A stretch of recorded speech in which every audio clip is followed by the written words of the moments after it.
things that I've been struggling with is how do people resist forms, institutions that are exploitative, oppressive, etc., and do,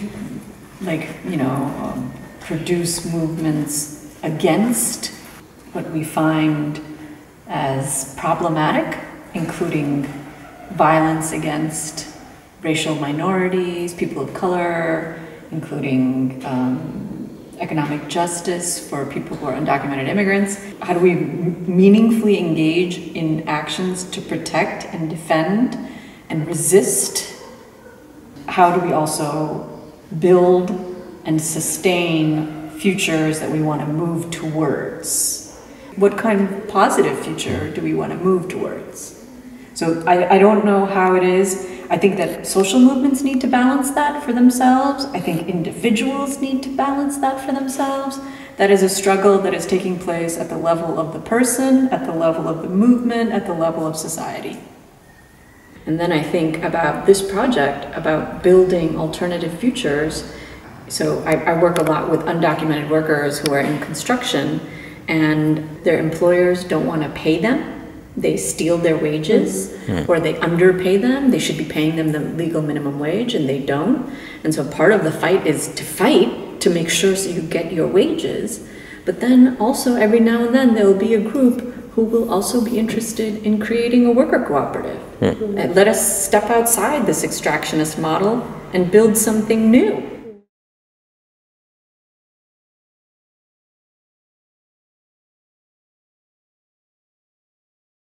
Once you identify those problems, then in some ways the solutions or what is to be done falls out of how you diagnose those problems. So for instance, if you diagnose and if you accept that there's a problem with police violence against people of color, then what is to be done is to struggle at many different levels to change that.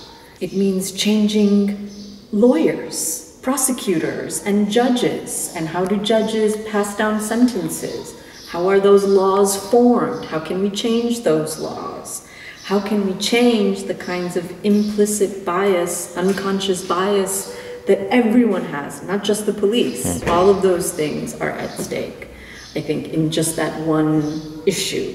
In the same way, if you're interested in exploitation, then what is to be done is how do you come up with political forms that help people reduce their rate of exploitation? Because right now it doesn't feel like everyone is ready to just leave and join part of a cooperative.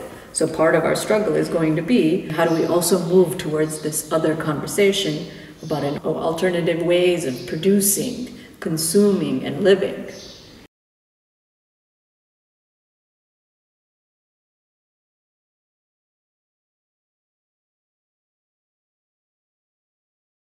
What economists do already, or what economists could do? Because I think what economists do already is to create a lot of harm in the world.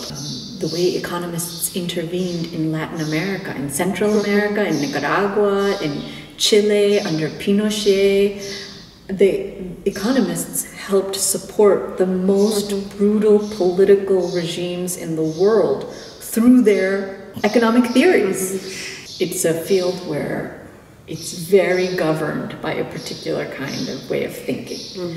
That doesn't mean though, and I think I've tried to find in my tribe other kinds of economists who try to be different, right? And those other kinds of economists, what can they do?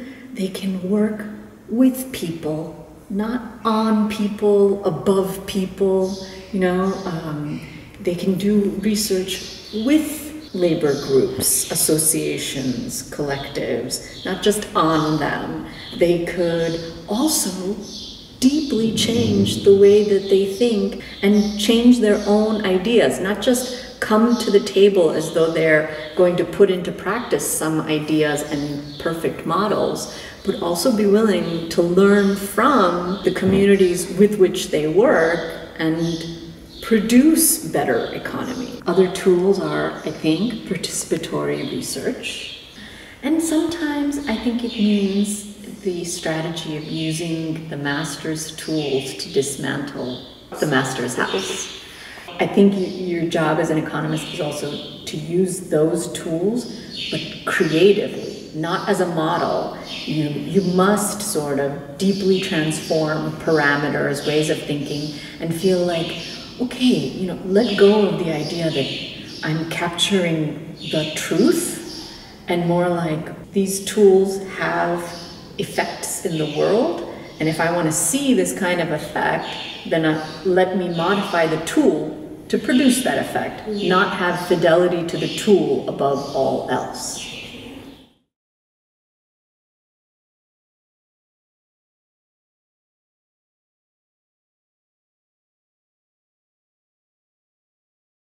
I volunteer my services to community-based organizations that could not afford an economist to help them write their own organizational reports and offer assessments of how their community-based organization works so that they can justify to funders, philanthropists, etc., that what they are doing is valuable.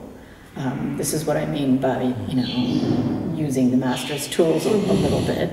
And I just volunteer a lot in my neighborhood even. Lots of people know me as just like the teacher, because there's a lot of kids, their parents didn't go to college, they don't know what college is like, and so I talk with them. Sometimes in high schools there's this very disciplinary attitude. If you do this, you'll fail out of college. If you do this, you'll never survive. And I think my approach with the neighborhood kids has been a little bit like, you're gonna need to take notes in a different kind of way in college. I remember when I went to college, my parents didn't pass that on to me, and I had to learn them, but you don't have to go through that painful learning process by yourself. This is where professors can sometimes just be a little patient and help. I also work with a lot of worker cooperatives who are part of this research. Well, they want to collect research on themselves, see how they function, to maybe ask for more money from the cities. I'm the data coordinator for the worker cooperative. I guess I see that as a volunteer kind of activity as well.